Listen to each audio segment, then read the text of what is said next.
आज हमारे साथ हैं विकास तंवर जी, जो रेरा फाइलिंग .com के को ओनर हैं। और आज अगर रेरा फाइलिंग के अगर आप वेबसाइट्स देखेंगे तो आज सबसे ज्यादा ट्रैफिक हिंदुस्तान में अगर कहीं आ रहा है तो रेरा फाइलिंग .com पे आ रहा है। और आप उसके ओनर के साथ आज बात करने जा रहे हैं।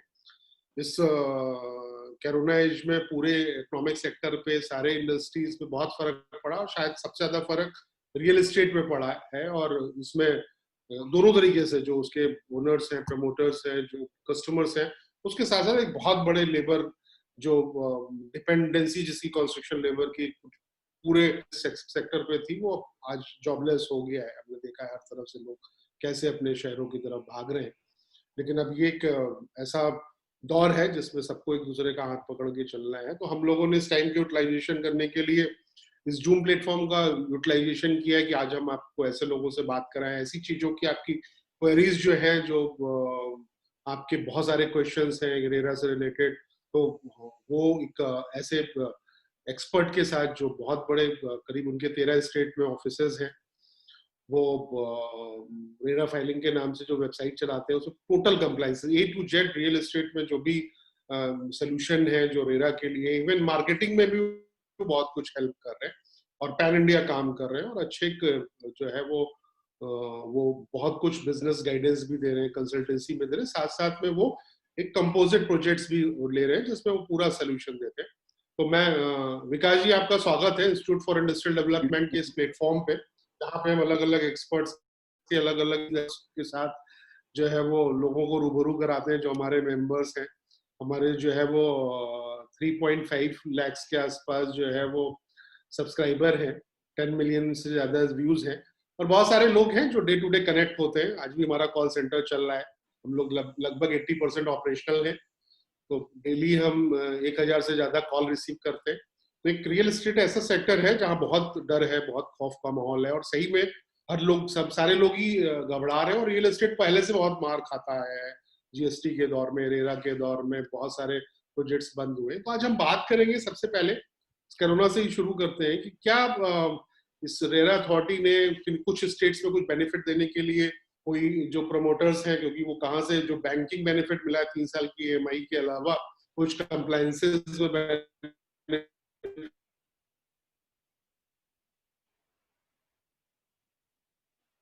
देने की बात की है, शेड्यूलिंग की, जो रियल एस्टेट प्रोजेक्ट्स है जहां कंप्लीट करना कैसे उस टाइम लिमिट में पूरा होगा, क्वेश्चंस होंगे। तो ऐसा कुछ मैं चाहता हूं कि आप कोरोना से शुरू करें, और फिर हमारे जो बेसिक क्वेश्चंस हैं, जो हमारे जो रियल एस्टेट एंटरप्रेन्योर्स हैं, उनके क्वेश्चंस के भी हम आंसर्स लेंगे आपसे। लेकिन अभी हम जानना चाहते हैं कि इस कोरोना एज में किन अथॉरिटीज ने कुछ बेनिफिट देने की कोशिश की है, या क्या बेनिफिट फ्यूचर में आ सकते हैं। So definitely, first and foremost, thank you so much for inviting me on this platform. So definitely, it's one of the most critical time आज की डेट में, अगर हम बोलें काफी सारी इंडस्ट्रीज के लिए। बट अगर मैं रियल एस्टेट की बात करूं तो हाँ, ये एक ऐसी इंडस्ट्री है जो कि बहुत ज्यादा इम्पैक्ट हुई है। एंड इसके जो अभी इसकी अगर आप देखेंगे आने वाले टाइम के अंदर काफी सारी ऐसी चीजें होंगी जिसका जो इसका जो रिएक्शन है, जो आउटकम है, जो बहुत सी छोटी छोटी चीजों का आप देख सकेंगे। जैसे आपने बोला कोरोना वायरस, यस, ये जो पेंडेमिक है आज की डेट में, तो अगर मैं बात करता हूँ हर स्टेट में इसका जो रिएक्शन है वो थोड़ा सा अलग होगा, क्योंकि इंडिया बहुत बड़ा है। यहाँ पे जो जिस तरह से काम करते हैं, जो लेबर काम करती है, वो अलग अलग स्टेट से काम करती है। सो फर्स्ट एग्जांपल, जो लेबर का जो माइग्रेशन हुआ है उसको लेके सबसे बड़ी प्रॉब्लम है, क्योंकि बहुत से लेबर, अगर मैं नॉर्थ इंडिया की बात करता हूँ, दिल्ली के अंदर, यूपी के अंदर, गुड़गांव के अंदर, जो तकरीबन 15 से 20% रियल स्टेट को कंट्रीब्यूट करते हैं पूरी कंट्री के अंदर, राइट। यहाँ से ऑलरेडी जो लेबर है, बहुत से लेबर का ऑलरेडी पलायन हो चुका है। अब वो वापस कितने टाइम बाद आती हैं, किस दोबारा से, क्योंकि कोई ये एक रियल स्टेट का प्रोजेक्ट है, इसके अंदर अगर आप टेक्निकली कंस्ट्रक्शन की भाषा में बात करेंगे तो एक प्रोजेक्ट की एक चाल बनती है।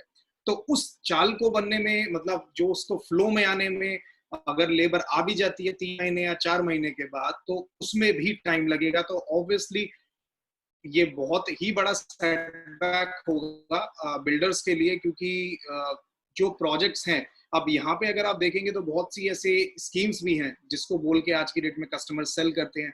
उसमें से जैसे एक सबवेंशन स्कीम होती है, सबवेंशन स्कीम मैं आपको बताना चाहूंगा जो हमारे व्यूअर्स हैं, उसके अंदर बिल्डर कहता है कि आप सिर्फ 20% या 10% दीजिए, बाकी हम आपका लोन कराएंगे और ईएमआई आपका स्टार्ट होगा जब आपकी कंस्ट्रक्शन पूरी हो जाएगी उसके बाद। या फिर अश्योर्ड रिटर्न स्कीम है जिसके अंदर बिल्डर आपको वापस पे कर रहे हैं on a monthly basis construction का।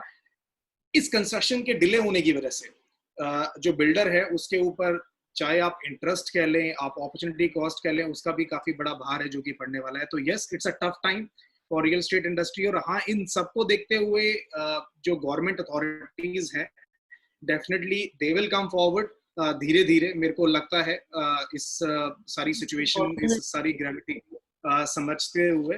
एंड अगर आप रेरा की भी बात करेंगे तो रेरा के अंदर भी जो सबसे इम्पोर्टेंट चीज माना जाता है वो माना जाता है कि बिल्डर की जो पोजेशन डेट है वो क्या है। तो यहाँ पे मैं आपको बताना चाहूंगा, ऑलरेडी जैसे कि अथॉरिटीज हैं महारेरा या फिर कर्नाटका, और इसी तरह से अभी और भी अथॉरिटीज हैं, क्योंकि अभी ये धीरे धीरे लॉकडाउन हुआ है, अभी और आगे बढ़ सकता है, तो और भी अथॉरिटीज धीरे धीरे आ रही हैं come forward. And what they are coming up with, they are coming up with notices जिसके अंदर वो रिलैक्सेशन दे रही हैं बिल्डर्स को। रिलैक्सेशन किस टाइम से, समझ लीजिए कोई एक बिल्डर था जिसका प्रोजेक्ट जून में कंप्लीट होना था, सो महारेरा या Karnataka what they are coming up, वो 3 मंथ्स का अपनी साइड से ऑलरेडी एक्सटेंशन दे रहे हैं एट दिस मूवमेंट। बट ये एक्सटेंशन पीरियड भी बढ़ सकता है, डिपेंड करेगा कि ये जो पैंडेमिक है ये कितने टाइम के लिए चलता है। इसी तरह से जैसे आपने बात करी बैंकिंग सेक्टर के लिए, बैंकिंग सेक्टर से रिलेटेड, क्योंकि मेरे को ऐसा लगता है जो फ्लो बनने में नॉट ओनली एक कंस्ट्रक्शन का, इसके अलावा अगर हम बात करते हैं जो इनफ्लो ऑफ फंड्स, अगर हम बिल्डर की बात करें, क्योंकि जो बहुत सी ईएमआईज हैं जो कि उनकी स्टॉप हो चुकी हैं, बिल्डर्स के पास इनकमिंग फंड्स नहीं है, बहुत सी शायद इसके अंदर सेक्टर है, जॉब्स हैं जो इस टाइम पे शायद there will be a lot of places जहाँ पे जॉब्स लोगों की जाएंगी, तो जिनकी पेमेंट या ईएमआईज होनी थी, देयर आर सिचुएशंस की शायद वो भी अटक सकें। तो yes, it's a tough time for real estate industry. And what I believe कि अभी गवर्नमेंट ने ऑलरेडी स्टार्ट करा है सपोर्ट करना थ्रू चाहे आपका एक्सटेंशन आप बोलें या फिर जो बैंकिंग सेक्टर के कुछ नॉर्म्स हैं, कुछ रिलैक्सेशन वगैरह देने के लिए। बट धीरे धीरे शायद रियल एस्टेट और भी कुछ एक्सपेक्ट कर सकेगा, बिकॉज मेरे को ऐसा लगता है रियल एस्टेट को एक ज्यादा रिलीफ पैकेजेस चाहिएगा। और इसके बाद हम ये जानना चाहेंगे कि इस पे टोटल आप क्या सोच रहे हो, क्या रियल एस्टेट पे इफेक्ट आना चाहिए, रेट वाइज क्या इफेक्ट आना चाहिए, कस्टमर कुछ बेनिफिट, कस्टमर को कुछ बेनिफिट पास ऑन करेंगे बिल्डर्स, या बिल्डर्स इसमें रेट इंक्रीज करेंगे? सर इट्स अ वेरी, एक इकोनॉमिक्स का बड़ा एक सिंपल फिनोमेना होता है, demand and supply, right? What I believe after this, yes there can be correction which can be expected, correction होगा प्राइसेस का। मेरे को नहीं लगता कि प्राइसेस ऊपर जाएंगे, ठीक है, क्योंकि जिस तरह से मैं आपसे बात कर रहा था कि बहुत से ऐसे लोग हैं जो कि शायद वापस जो ईएमआईज हैं उनकी, या फिर लेट सपोज अगर आपने कोई प्रॉपर्टी खरीदी थी, लेकिन आपने जब खरीदी थी उसके साथ साथ आपने किसी और, क्योंकि रियल एस्टेट की ट्रांजैक्शन किस तरह से होती है, कई लोग अपनी एक प्रॉपर्टी सेल करते हैं, सेल करने के बाद दूसरी प्रॉपर्टी का बयाना देते हैं, परचेज करते हैं, तो इसमें काफी सारी वो भी डील्स हो सकती हैं जो कि स्टॉल हो सकती हैं। स्टॉल मींस कि उनको अगर पीछे से फंड्स नहीं आएंगे, माइट भी कुछ कैंसिलेशंस भी होंगे। सो यस, करेक्शन सर आप एक्सपेक्ट कर सकते हो इसके अंदर की, कुछ प्राइस करेक्शन हो सकता है प्रॉपर्टीज का, कुछ ऑलरेडी मार्केट जो कि सैचुरेटेड पॉइंट ऑफ व्यू जो सैचुरेटेड थी, वहां पे शायद आप what we are hearing from different sources, there can be a price expected like price reduction of 8 to 10% which can happen, और इसका काफी जो बड़ा इम्पैक्ट पड़ेगा वो इम्पैक्ट आपका पड़ सकता है when it comes to the commercial sector also, because might be इसकी जो डिमांड एकदम से बूम हो रही थी, there can be companies जहाँ पे शायद they won't be requiring much bigger spaces, might be they will vacate those spaces, एक कम पॉइंट ऑफ व्यू भी जाएंगे। लेकिन इसका एक प्लस पॉइंट भी है जो मैं देखता हूँ, क्योंकि मैं अपने बहुत से दोस्तों से बात कर रहा था जो कि बैंक जो फाइनेंस सेक्टर से हैं, जो स्टॉक ब्रोकिंग के अंदर डील करते हैं, उनका ये क्या है कि they know a lot of investors जो कि शेयर मार्केट में काफी ज्यादा डील करते थे, एंड लाइक वी नो कि इसका बहुत बड़ा इम्पैक्ट एक शेयर मार्केट पे बहुत ज्यादा पड़ा है। So what he is saying is like, and what stock market used to invest in stock market, they will come back to real estate. तो शायद क्योंकि रियल एस्टेट हमेशा से एक सॉलिड इन्वेस्टमेंट रही है, यहाँ पे आप 8-10% का करेक्शन ऊपर नीचे एक्सपेक्ट कर सकते हो, बट ये कभी भी एकदम से ऐसा हुआ था, रिसेशन आया था, बट उसके बाद की जो मार्केट थी 9, 10, 11, 12 में बूम हुई थी. So there is another theory which can say कि शायद इसके ओवर होने के बाद जो दूसरी इंडस्ट्रीज है वहां से भी पैसा में रूट हो, बिकॉज इंडस्ट्री जैसा कि मैं चार्टर्ड अकाउंटेंट हूँ, मेरे को भी कुछ पॉजिटिव उसमें लग रहा है कि टाइम बिंग के लिए 6 महीने, साल भर, 1 साल हो सकता है हमको बहुत कुछ फेस करना पड़े, लेकिन इसके बाद इम्प्रूवमेंट आना चाहिए, क्योंकि इंडस्ट्री की जो है वो बाउंस बैक करना चाहिए, क्योंकि बहुत सारे अपॉर्चुनिटीज खुलेंगी हिंदुस्तान में. अगर हम बात करें, लोग बहुत सारे छोटे शहरों से बड़े शहरों से छोटे शहरों में आए, छोटे शहरों से गाँव में गए, उनको लगता है कि अपनी इकोनॉमी में वापस आना चाहिए, तो हो सकता है जो है वो हमारी एमएसएमई को जो है वो बेनिफिट मिले. एक चाइना में बहुत डाउनफॉल आना चाहिए, लोगों का एक सेंटीमेंट तो खराब हुआ है चाइना के साथ, उसके प्रोडक्ट का, उसके बिहेवियर का. तो लोग जो जो वेस्टर्न कंट्रीज हैं जहाँ पे उनके पास एक सेकंड ऑप्शन बहुत अच्छा दिख रहा है, एक स्टेबल, अगर हम लोग स्टेबल कर ले आते हैं अपने कोरोना को एक टाइम लिमिट में, जैसा अभी लग रहा है कि हम इसको जीतेंगे, बहुत जल्दी जीतेंगे, तो बहुत सारी वेस्टर्न कंट्रीज का इन्वेस्टमेंट इंडिया में आ सकता है इन कंपैरिजन टू चाइना, क्योंकि चाइना ने इतना बड़ा दर्द दिया है कि अब चाइनीज के साथ बहुत जल्दी बहुत अच्छे रिलेशंस नहीं हो जाएंगे, मजबूरी के रिलेशंस तो रहेंगे. तो एक ये अच्छा फॉल आएगा जो मेरे को लगता है आने वाले समय में, क्योंकि हमको पॉजिटिव सोचना चाहिए.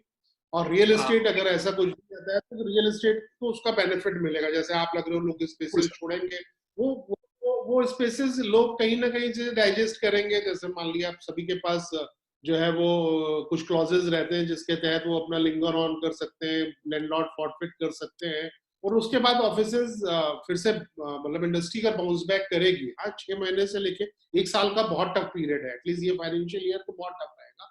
उसके बाद हिंदुस्तान की इकोनॉमी में कहीं ना कहीं से एक पॉजिटिव चेंज आना चाहिए.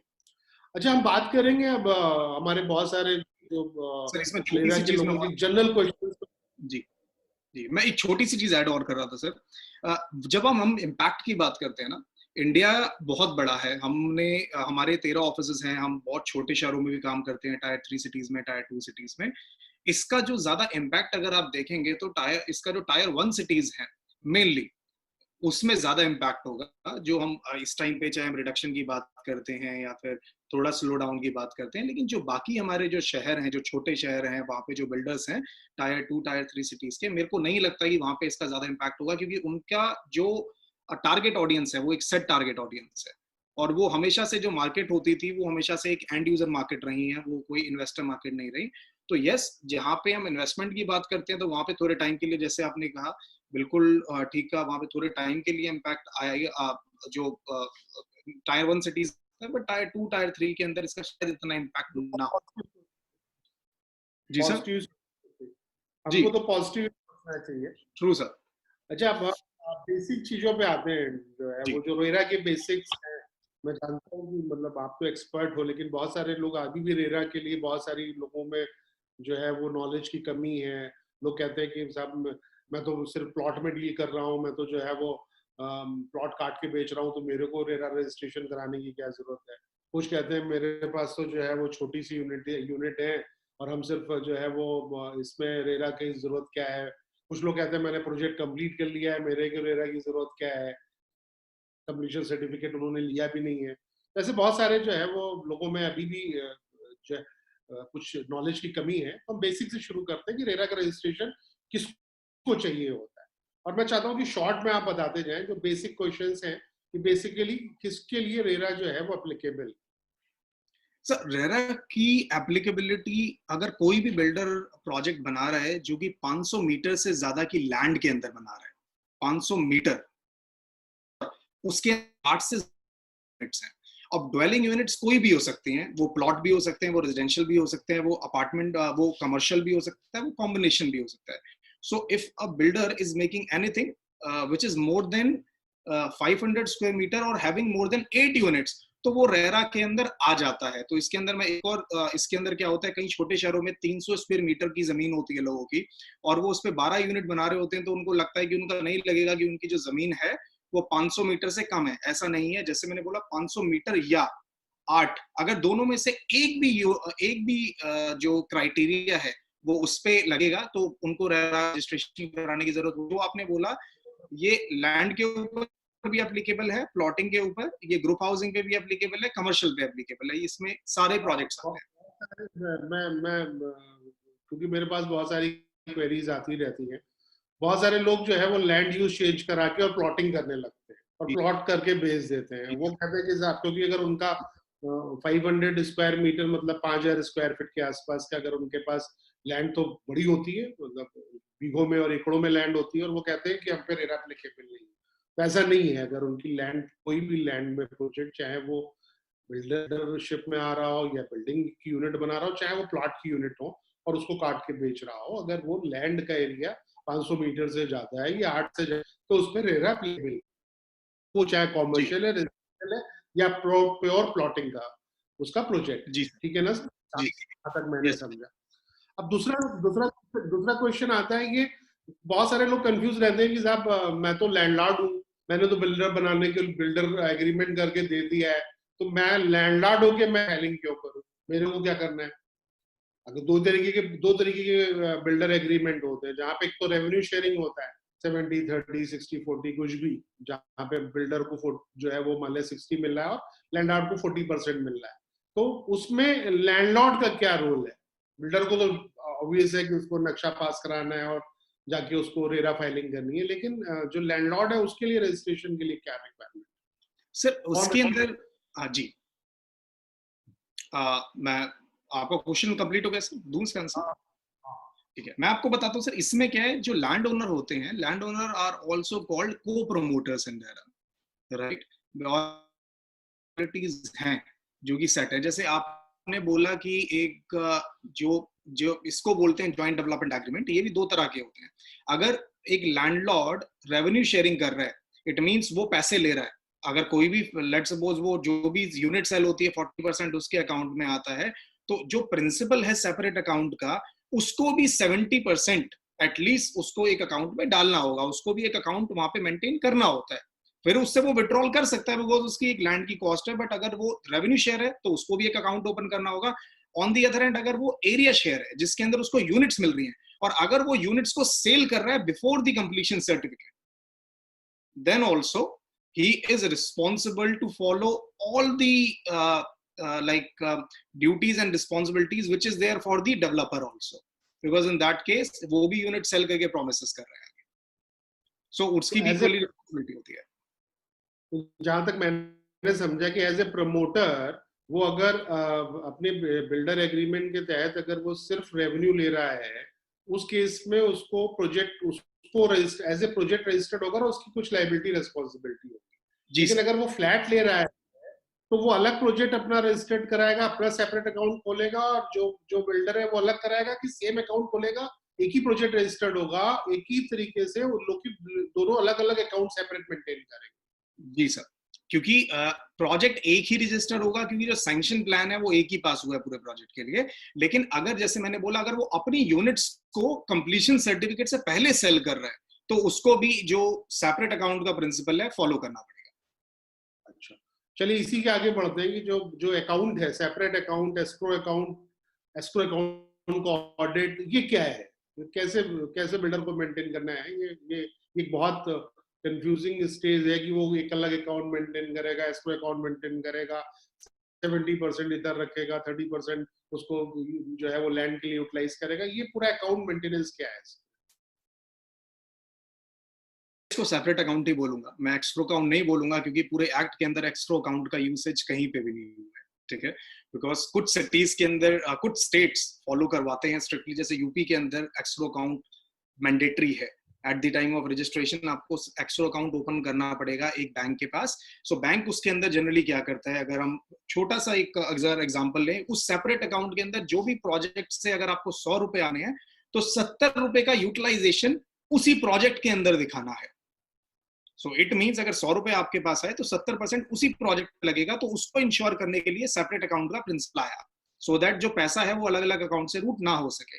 सो यूपी के अंदर एक्सरो अकाउंट का एक प्रिंसिपल है, जिसके अंदर अगर आप कोई भी प्रमोटर बैंक के पास जाता है तो बैंक वहां पे 3 अकाउंट खोलता है, उसके अंदर सब 100% जो पैसा अकाउंट के अंदर जाता है, फिर वहां से स्प्लिट होके एक 70% में चले जाता है, 30% में चले जाता है। So 70% is something which a builder has to ensure कि वो उस प्रोजेक्ट में लगेगा, और उस 70% के अंदर आपकी लैंड कॉस्ट एंड आपकी जो कंस्ट्रक्शन कॉस्ट है वो इंक्लूड है। इसके अलावा और भी कुछ हेड्स हैं जो कि और जब हम सेपरेट अकाउंट के अंदर मैं आपको बताऊंगा, मेनली 70% के अंदर आपका land cost and construction cost include रहता है। सो इसका बाकी लेकिन हर स्टेट में एक्सरो अकाउंट इसको रह जाता है, सेपरेट अकाउंट ही बोला जाता है, बट कुछ states they call it एक्सरो अकाउंट, एंड वहां पे इस टाइप से 3 अकाउंट्स आपको ओपन करने होते हैं। एंड जो आपका विड्रॉल है, अगर लेट सपोज अगर आपका पैसा एक्सरो अकाउंट में चला गया, तो एक्सरो अकाउंट का मतलब होता है थर्ड पार्टी अकाउंट, कि आपका एक पैसा एक थर्ड पार्टी के पास पड़ा है और एक स्पेशल इंस्ट्रक्शन दे दिए गए हैं और उसके थ्रू ही आप पैसा निकाल सकते हैं। तो स्पेशल इंस्ट्रक्शन ये है कि आपको जब भी पैसा निकालना है, सो आपको उससे पहले जो प्रोफेशनल्स हैं उसके अंदर आपको अपने जो आर्किटेक्ट हैं, आपके इंजीनियर्स हैं और आपके सीएज हैं, आपको उनसे सर्टिफिकेट लेने होंगे, आप और उस सर्टिफिकेट के अकॉर्डेंस ही कि कितनी कंस्ट्रक्शन आपकी हुई है और कितना पैसा आपको चाहिए, तभी आप पैसा निकाल सकते हैं उस सेपरेट अकाउंट या एक्सरो अकाउंट से। सो रेरा ये कहता है आप एक अकाउंट खोलें और उसके अंदर से आप पैसा तभी निकाल पाएंगे अगर आप अपने प्रोफेशनल से ये 3 सर्टिफिकेट दे सकें। सो एस्क्रो अकाउंट खुलता है तो कोई उसका एग्रीमेंट भी साथ में लगता होगा क्या? जी सर, अगर एस्क्रो अकाउंट खुलता है तो उसके साथ कोई एग्रीमेंट या बैंक को कुछ एसआई वगैरह देना होता होगा, सर स्टैंडिंग इंस्ट्रक्शंस? जी जी सर, बैंक्स की अलग अलग बैंक्स की अलग अलग पॉलिसीज हैं, बट यस एक स्टैंडिंग इंस्ट्रक्शन है जो कि ऑलरेडी बैंक्स के पास है कि अगर वो कोई भी एक एक्सरो अकाउंट खोल रहे हैं तो सबसे पहले स्टैंडिंग इंस्ट्रक्शन किस टाइप से होते हैं, जैसे कि विड्रॉल। सो विड्रॉल का उनको एक पहले से ही स्टैंडिंग इंस्ट्रक्शन है जो कि एक्ट में भी लिखा है और जो सारा का सारा बैंक्स फॉलो भी कर, उनको सर्टिफिकेट पैसा रिलीज नहीं करेंगे आपका। So that's one. इसके अलावा they also have a standing instruction की उनको एक 2 अकाउंट और सेपरेट करने हैं, एक 70% का होगा, एक 30% का होगा। सो कुछ स्टेट्स इसको बहुत ज्यादा स्ट्रिक्टली फॉलो करते हैं, जिनमें से एक यूपी है। बाकी स्टेट्स में जनरली एक सेपरेट अकाउंट लोग खोलते हैं, एक 70% का और एक 30% का, and they split 70% 30%, it depends on state to state. So this practical आपको प्रैक्टिकल एक्सपीरियंस के साथ बता रहा हूँ सर, बट एक्सरो अकाउंट का वर्ड कहीं पे एक्ट में कहीं पे भी यूज नहीं है। चलिए सेपरेट अकाउंट की बात कर लेते हैं। अभी जो बेसिक रजिस्ट्रेशन है उसके लिए क्या रिक्वायरमेंट्स है और कंप्लायंसेस क्या क्या है? जो एक जनरल कंप्लायंसेस है वो हमको क्या करना है, और बेसिक रजिस्ट्रेशन के लिए जो जो डॉक्यूमेंट्स रिक्वायर्ड होते हैं किसी के लिए वो क्या है? सर आप प्रोजेक्ट की बात करें, प्रोजेक्ट रजिस्ट्रेशन के लिए? हाँ, project registration. Sir again list काफी लंबी है, मैं आपको डेफिनेटली लिस्ट शेयर करूंगा। आप अगर चाहें तो मैं आपको आपको स्क्रीन पे भी दिखा सकता हूँ। काफी स्टेट्स हैं, हर स्टेट्स की जो लिस्ट है सर एक बार मैं किसी भी स्टेट का आप एक जनरल ओवरव्यू दे दीजिए, जैसे कि मैं आपको जनरल वैसे बता देता हूँ sir. So is do you want us to share the screen also? वैसे अगर आप कर दीजिए बेहतर है। डाउनलोड करना पड़ेगा उसके लिए, जस्ट अ सेकंड सर, मेरे को डाउनलोड करनी पड़ेगी, एक बार कर लूं? कर लीजिए कर लीजिए।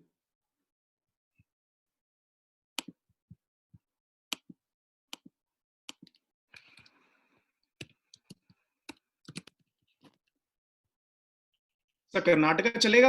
हाँ चलेगा।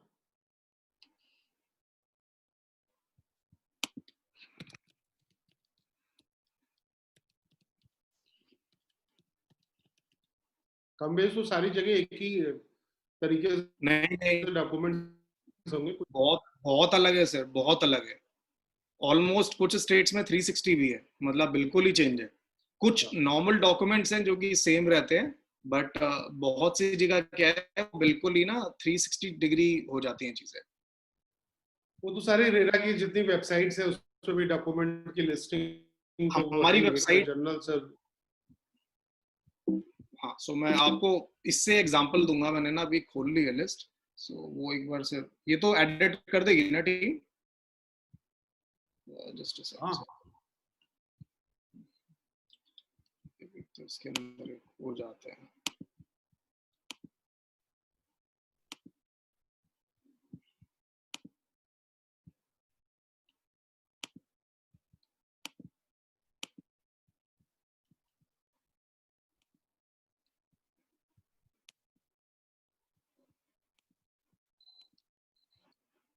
अभी सबसे ज्यादा कंप्लायंसेस कहाँ पे मांगे जा रहे हैं? यूपी?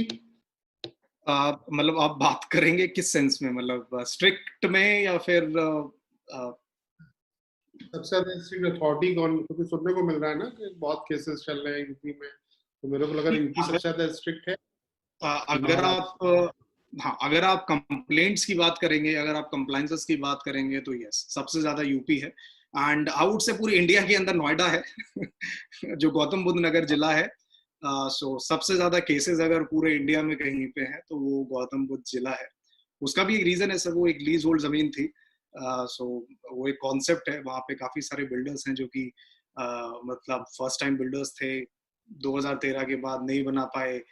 लेकिन इस टाइम पे जो सबसे ज्यादा केसेस हैं, और इसका अथॉरिटीज हैं जिन्होंने 2 ऑफिसेज ओपन करे हैं, और रेरा यूपी को एक अलग से एक ऑफिस ओपन करना पड़ा अपना ग्रेटर नोएडा के अंदर, क्योंकि जो हेयरिंग्स के लिए। अब ना, जो अगर 2 ऑफिसेज हैं, एक आपका ओल्ड हैदराबाद के अंदर है एंड एक आपका ग्रेटर नोएडा के अंदर है।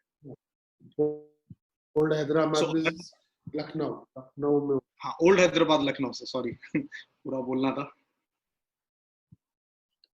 अगर मैं डॉक्यूमेंट्स की बात करूं sir, can you see this? हाँ हाँ, सो अगर आप बात करेंगे डॉक्यूमेंटेशन की, अगर किसी भी प्रोजेक्ट को रजिस्टर करना होता है तो ये कुछ डॉक्यूमेंट्स हैं जो जनरली पूरे इंडिया के अंदर थोड़ा सेम है। कुछ कहीं पे डॉक्यूमेंट्स उनकी लोकल अथॉरिटी के हिसाब से मांगे जाते हैं, कहीं पे थोड़े से ऊपर हैं, थोड़े से नीचे हैं, बट एक फाइनेंशियल्स एक ऐसी चीज है। अब जैसे मैंने इसमें 14, 15 या 16 लिखा हुआ है, तो लास्ट 3 इयर्स के फाइनेंशियल्स सबमिट करने होते हैं बिल्डर्स को। Balance, ITR, pan card, encumbrance certificate. अच्छा, मतलब अगर लैंड आपकी कहीं मॉर्गेज है तो वो भी आपको देना पड़ता है? वो भी आपको देना इनकम्बरेंस। पड़ेगा। तो जैसे इसके अंदर इनकम्बरेंस सर्टिफिकेट लिखा है, इनकम्बरेंस सर्टिफिकेट का मतलब होता है थर्ड।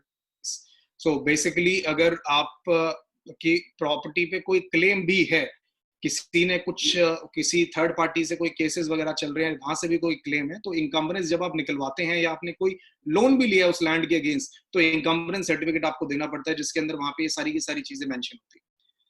अथॉरिटी इसलिए कहते हैं कि अगर कोई प्रोजेक्ट रहेगा अप्रूव है, तो आप उसको काफी हद तक ये मान सकते हैं कि वो एक बहुत, कहते हैं, रिग्रेस प्रोसेस के थ्रू फॉलो हुआ है, तब जाके उसको एक रेरा नंबर मिला है। तो उसके अंदर जो खरीदना सेफ है, क्योंकि ये सारी लिस्ट ऑफ डॉक्यूमेंट्स है जो कि मैं यहाँ पे रन कर रहा हूँ। कमेंसमेंट सर्टिफिकेट देना पड़ता है कि उनके पास प्रॉपरली सर्टिफिकेट है बिल्डिंग स्टार्ट करने के लिए।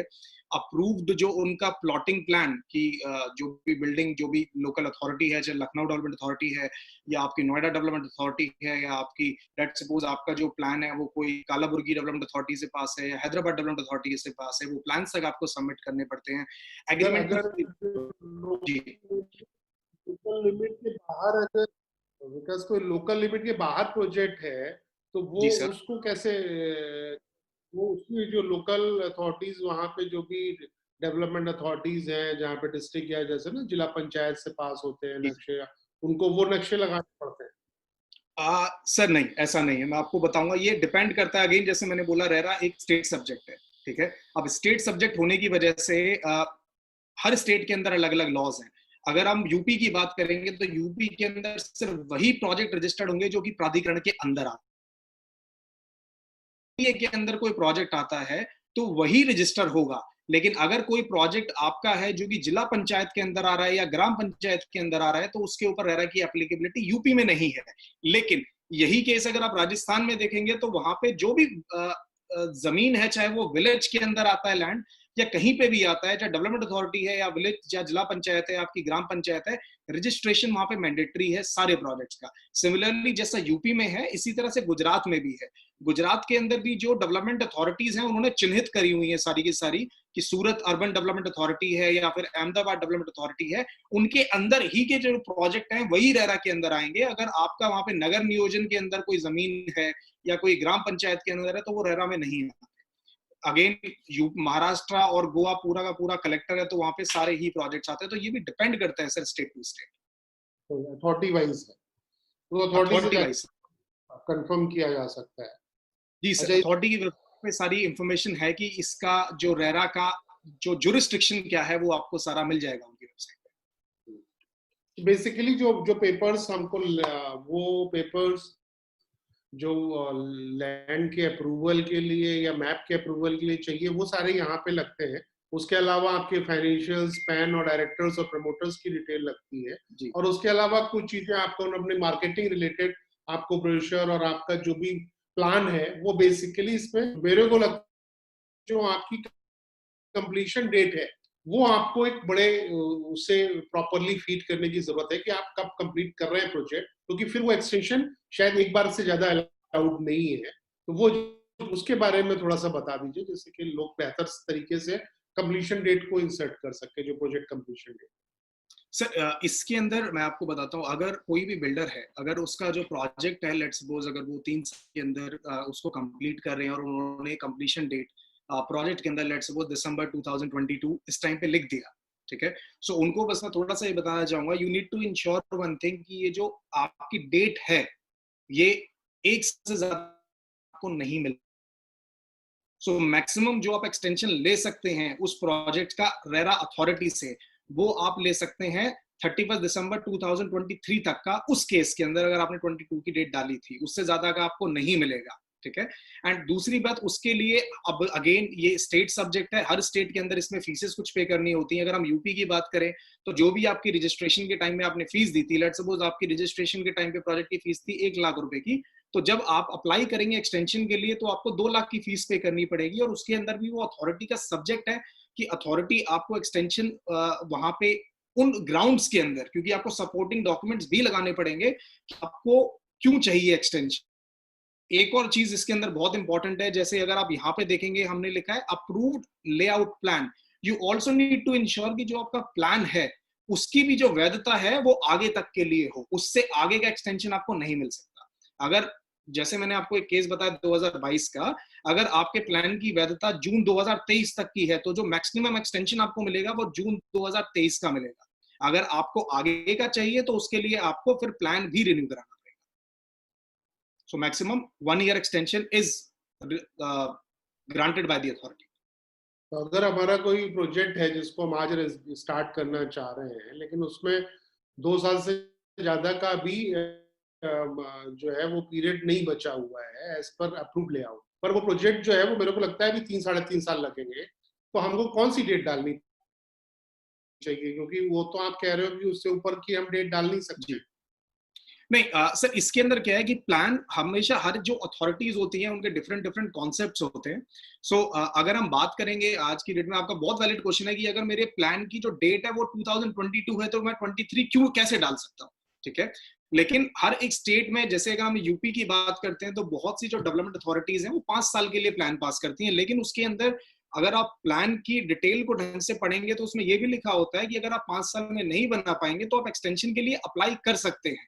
सो इसी तरह से आप, अगर आपको लगता है कि आपके 2 साल का टाइम है जो आपके पास अभी बचा हुआ है उस पर्टिकुलर प्लान का, राइट, एंड अगर आपको ये लगता है कि 2 साल का आपके पास प्लान का टाइम है और आपको 3 साल का डेट चाहिए तो आप उसको भी डाल सकते हैं वहां पे, लेकिन आपको ये चीज इंश्योर करनी पड़ेगी कि जब आपका प्लान वो खत्म हो तो आप दोबारा से उस प्लान को रिन्यू कराएं, क्योंकि रेरा में सिर्फ आपको रजिस्ट्रेशन नहीं कराना, यू ऑल की एक फाइल ओपन हुई है रेरा किसी भी अथॉरिटी के अंदर तो वो क्लोज भी हो, और उसको क्लोज करने का तरीका, जब आप क्लोज करने के लिए जाएंगे कंप्लीशन सर्टिफिकेट आप अप्लाई करेंगे उस टाइम पे भी आपका जो वो प्लान की वैलिडिटी है वो चेक करी जाएगी।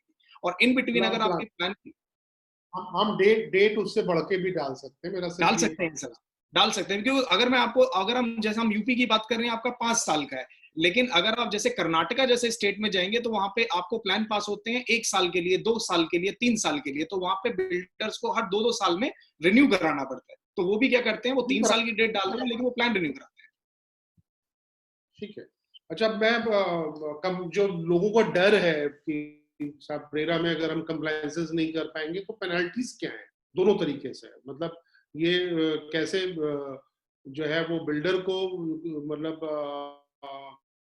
रेगुलेट करता है। मैं तो पेनल्टी कहूंगा, पेनल्टी बेसिकली लगती है रेगुलेट करने के लिए, पेनल्टी के डर से आप रेगुलेशन को फॉलो कर पाए।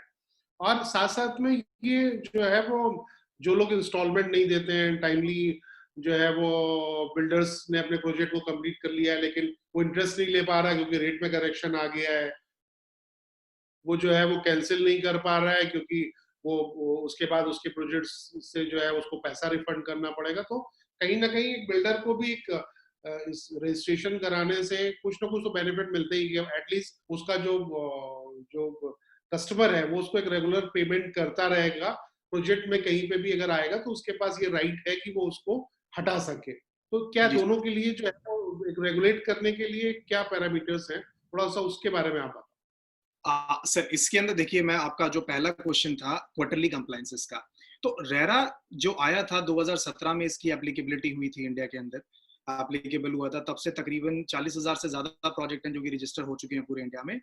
रेरा एक प्रॉपर प्रोसेस है जो स्टार्ट होता है रजिस्ट्रेशन से और खत्म होता है कंप्लीशन सर्टिफिकेट के बाद, और कंप्लीशन सर्टिफिकेट के बाद भी आपको 5 साल इसके अंदर स्ट्रक्चरल डिफेक्ट को एक बिल्डर को मेंटेन करना पड़ता है। इन बिटवीन इसके अंदर एक और बहुत इंपॉर्टेंट को बोलते हैं क्वार्टरली कंप्लायंसेस। हर 3 महीने के अंदर बिल्डर को एक रिपोर्ट सबमिट करनी होती है अथॉरिटी को कि आपने इन 3 महीनों के अंदर कितना काम करा है, आपने कितनी कंस्ट्रक्शन करी है, आपने कितना सेल करा है, आपके पास कितना अमाउंट आया है और उस अमाउंट का कैसे कैसे आपने यूटिलाइजेशन करा है उस पर्टिकुलर प्रोजेक्ट में।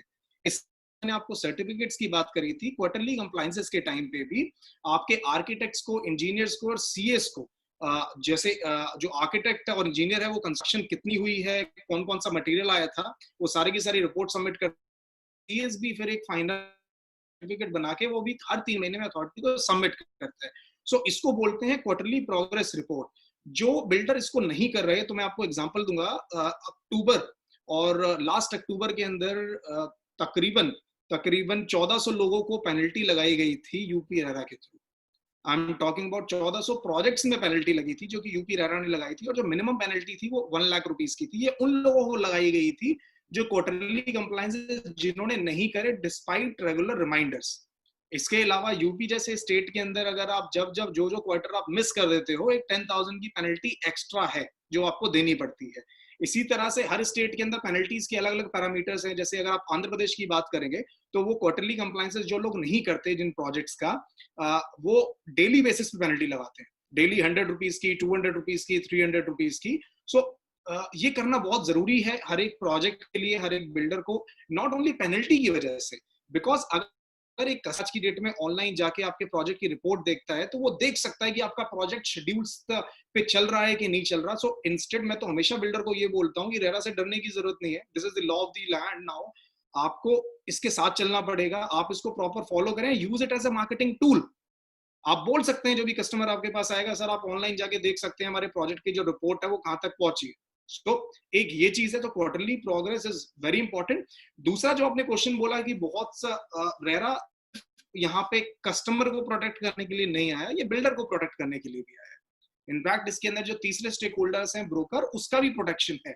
सो बहुत से ऐसे केसेस हमारे पास आते हैं जिसके अंदर बिल्डर्स हमसे बोलते हैं कि कस्टमर हमें पेमेंट नहीं कर रहा, कस्टमर्स ने पेमेंट उनकी हॉल्ट कर दी है या रुक गई है, या कस्टमर अब बोल रहा है कि मेरे को कैंसिलेशन कराना है एंड ऑल दैट। सो इसके अंदर क्लियरली ये चीज डिफाइन है कि जैसे अगर कोई भी कस्टमर पेमेंट नहीं करता किसी भी पर्टिकुलर बिल्डर की, तो बिल्डर उस पर इंटरेस्ट चार्ज कर सकता है, और वो जो इंटरेस्ट है वो यूपी के अंदर एसबीआई लैंडिंग रेट प्लस 1% का है, तकरीबन 9.5% इंटरेस्ट है जो कि बिल्डर चार्ज कर सकता है कस्टमर से। इसके अलावा अगर कस्टमर अपनी यूनिट खुद कैंसिल कर रहा है, then also there are provision की जो बिल्डर है वो उसका बुकिंग अमाउंट फोरफीट कर सकता है एज पर रेरा। सो ये एक चीज है। यूपी में ये एसबीआई लैंडिंग रेट प्लस 1% है, but majority of the states के अंदर ये एसबीआई लैंडिंग रेट प्लस 2% है।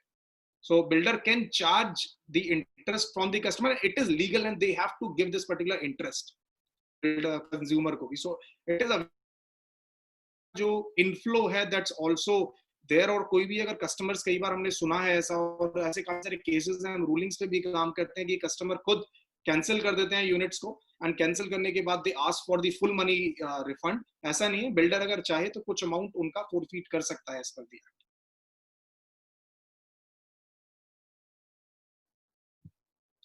हेलो,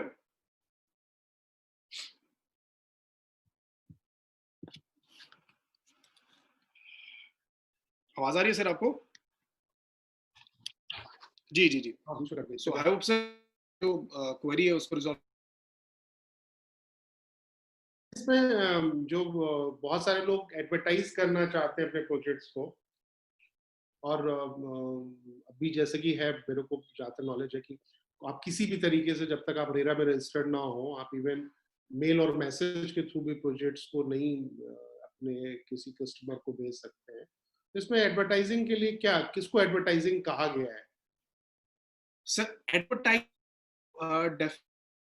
जैसे आपने क्वेश्चन स्टार्ट किया था, मैं थोड़ा सा आपको बताऊंगा। एक जो भी आप कोई भी प्रोजेक्ट को, जैसे आपने बिल्कुल ठीक कहा, एडवर्टाइजमेंट नहीं कर सकते, ना ऑफर ऑफ बुकिंग दे सकते हो, ना आप सेल्स कर सकते हो, ठीक है, जब तक आप रेरा पे रजिस्टर ना कराओ। सेक्शन 3 है उसके लिए, जो कि क्लियरली डिफाइन है। और एसएमएस या किसी को जो है वो मेल भी नहीं भेज सकते अपने प्रोजेक्ट उसी पे आ रहा था सर, अगर आप किसी को एसएमएस भी करते हैं, या आप किसी को कोई ईमेल भी करते हैं, ठीक है, या फिर आप लेट्स सपोज किसी भी अदर फॉर्म में, चाहे वो प्रिंट मीडिया हो गया, डिजिटल मीडिया हो गया, चाहे बैकलिंक के थ्रू आप कोई वेबसाइट पे एडवर्टाइजमेंट रन कर रहे हैं, और आपका प्रोजेक्ट रेरा में रजिस्टर नहीं है, so the violation of act. So इसके अंदर मैं थोड़ा सा आपको बताना चाहूंगा, एडवर्टाइजमेंट करने के भी कुछ तरीके हैं जो कि प्रॉपर्ली बिल्डर्स को फॉलो करने पड़ेंगे। इट्स नॉट, अगर आपने प्रोजेक्ट रजिस्टर भी कर लिया है, तब भी रेरा ये बोलता है कि आपको जो रेरा नंबर है, किसी भी फॉर्म की एडवर्टाइजमेंट में, चाहे वो मार्केटिंग आप एसएमएस के थ्रू कर रहे हैं, चाहे प्रिंट मीडिया के थ्रू कर रहे हैं, चाहे डिजिटल आप कर रहे हैं, आपको रेरा नंबर मेंशन करना पड़ेगा along with the website link of the respective authority. So आपका रेरा नंबर और वो जो लिंक है वो मैंडेटरी है रजिस्टर करना, क्योंकि कुछ ऐसे केसेस हुए हैं, जैसे पिरामल, एक छोटा सा मैं एग्जांपल आपको देना चाहूंगा। पिरामल के ऊपर लास्ट ईयर एक पेनल्टी लगी थी 50 लाख रुपीस की। वो इसी वजह से लगी थी कि जो प्रिंट मीडिया था, उन्होंने एडवर्टाइजमेंट जो किया था उसके अंदर उन्होंने रेरा नंबर तो डाला, लेकिन जो जिस साइज, जिस फॉन्ट में डालना था, या फिर जो वेबसाइट थी, वो मेंशन नहीं थी on the first page, it was there on the second page. So बहुत सी अथॉरिटीज ऐसी भी हैं जिन्होंने एडवर्टाइजमेंट का फॉन्ट क्या होना चाहिए उस तक के नोटिस दिए। So it is clearly specified कि किस तरह की क्या फॉन्ट होगा, क्या साइज होना चाहिए, क्या लिखना है, क्या नहीं लिखना, कौन से कलर यूज करने, एवरीथिंग विल बी देयर। चलिए, अभी जितने एजेंट्स हैं उनके लिए भी रेरा मस्ट हो गया है। तो ये जो रियल एस्टेट में एजेंसी वर्क है, ये पहले बहुत कॉमन था, किसी को भी कमीशन दे देते थे, कुछ भी, कोई भी एजेंट बन जाता था, कोई भी डील करता था। अभी एजेंसी रजिस्ट्रेशन के लिए क्या एजेंट को भी रजिस्ट्रेशन कराना मस्ट है? जी सर, एजेंट को भी रजिस्ट्रेशन कराना मस्ट है, और जैसे रेरा स्टेट सब्जेक्ट है, तो अगर एजेंट एक से ज्यादा स्टेट में काम करता है तो उसको उन पर्टिकुलर स्टेट्स का रजिस्ट्रेशन लेना पड़ेगा। एंड इसकी फीसेज हैं जो कि वेरी करती हैं स्टेट टू स्टेट। जो टेन्योर है ऑलमोस्ट पूरे इंडिया के अंदर वो 5 साल का लाइसेंस मिलता है, एंड जो फीसेज हैं वो वेरी करती हैं state to state, but it is mandatory. आप उसके बिना कोई भी एक रियल एस्टेट एजेंट ना मार्केट कर सकता है, ना सेल्स कर सकता है, ना ही कोई बिल्डर उनको कमीशन रिलीज कर सकता है without RERA number. So it is now mandatory subject for all the agents in India. अच्छा, एक बहुत और इम्पोर्टेंट टॉपिक है जो रेरा में बहुत डिस्कस होता है कि सुपर एरिया और कारपेट एरिया क्या कॉन्सेप्ट है, क्योंकि पहले बिल्डर सारे सुपर एरिया बेचते थे, अब वो सब जगह सब कारपेट एरिया मेंशन करते हैं, फिर भी पैसा सुपर एरिया से लेते हैं। तो क्या ये कॉन्सेप्ट है? सर ये एक ऐसी चीज थी जिसमें काफी टाइम से डिबेट चल रहा था, and this is one of the main reason also कि रेरा इंडिया के अंदर आया।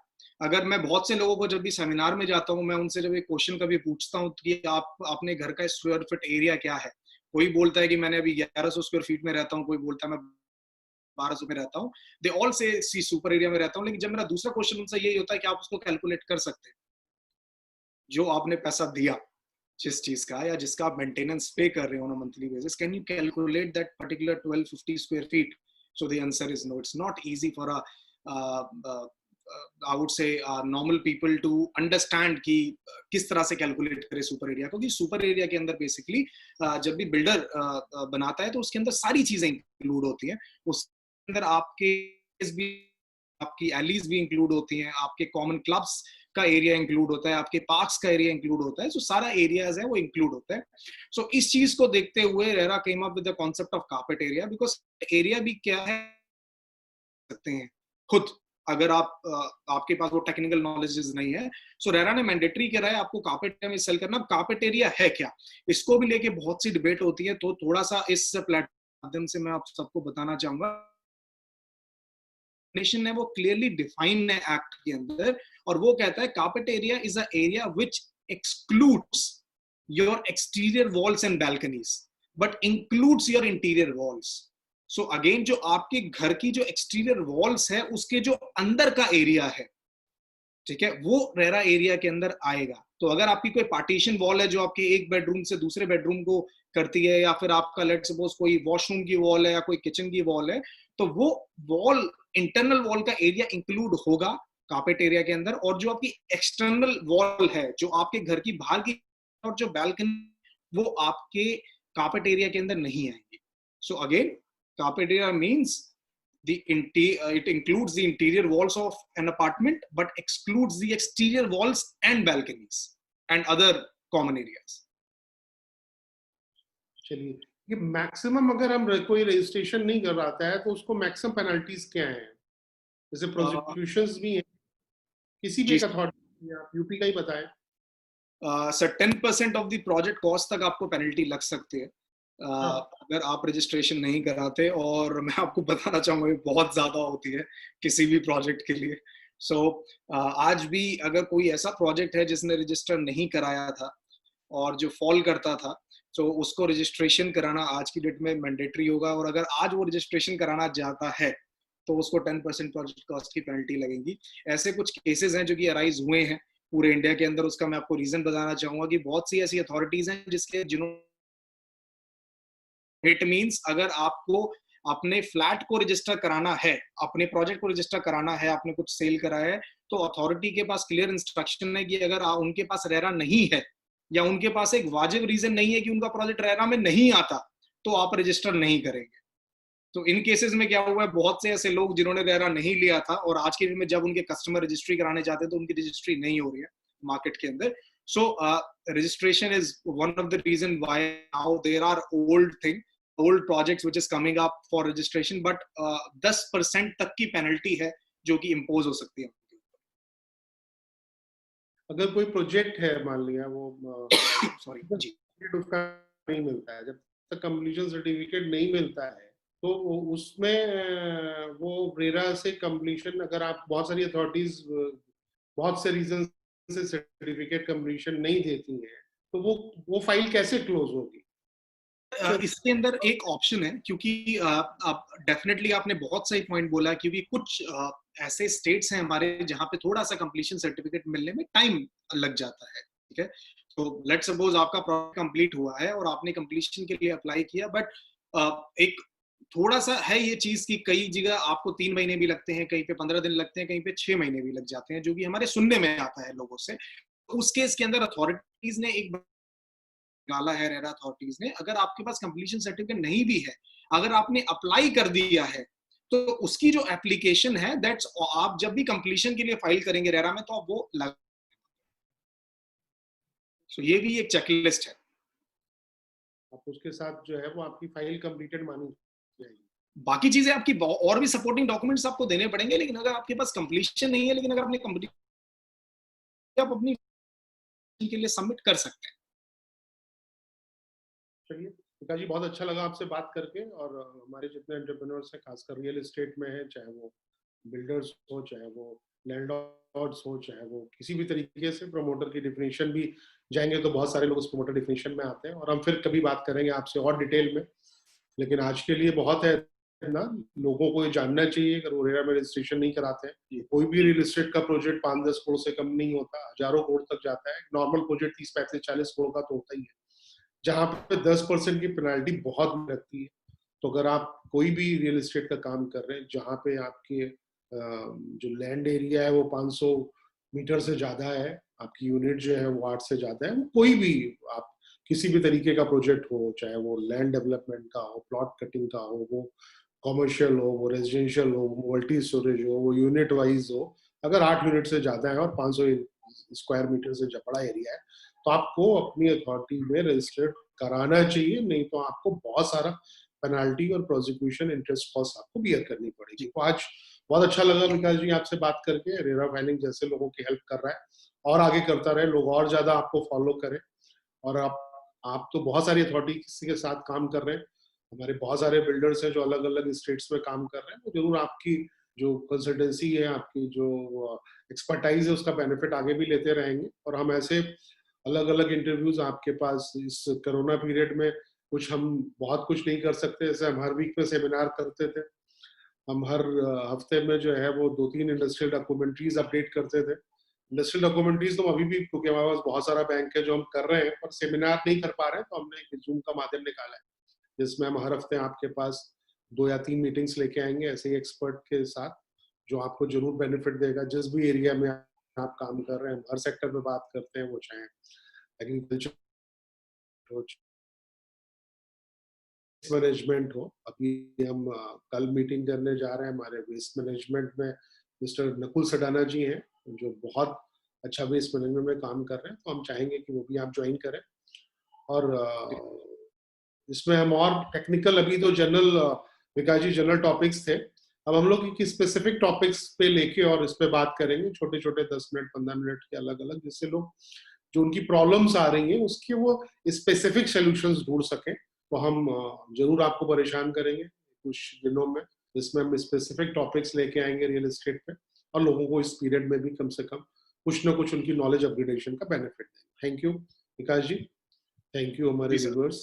आप इंस्टीट्यूट फॉर इंडस्ट्रियल डेवलपमेंट के मोबाइल ऐप है हमारा एंटरप्रेन्योर इंडिया लाइव, जिसको डाउनलोड करिए, जहाँ पे आपको बहुत सारे इंटरव्यूज, इंडस्ट्रियल डॉक्यूमेंट्रीज और सब कुछ मिलते ही रहेंगे। इसके अलावा आप iid.org.in वेबसाइट पे भी जा सकते हैं, जहाँ पे बहुत सारे मेंबरशिप प्लान्स हैं, जहाँ से जुड़ के आप हमसे और बहुत सारे बेनिफिट्स ले सकते हैं, जहाँ पे अलग अलग इंडस्ट्री की A to Z इंफॉर्मेशन आपको मिलती रहेगी, अलग अलग इंडस्ट्री की documentary, expert episodes, project reports, और आपको सारा A to Z रजिस्ट्रेशन, सब सारी चीजों में हेल्प मिलेगी। एक मिशन है, मिशन स्किल्ड एंटरप्रेन्योरशिप डेवलपमेंट, जिसमें इंस्टीट्यूट फॉर इंडस्ट्रियल डेवलपमेंट काफी कोशिशें कर रहा है, जेन्युइन कोशिशें कर रहा है। आप इससे जुड़े रहिए, आपको जरूर बेनिफिट मिलेगा। Thank you.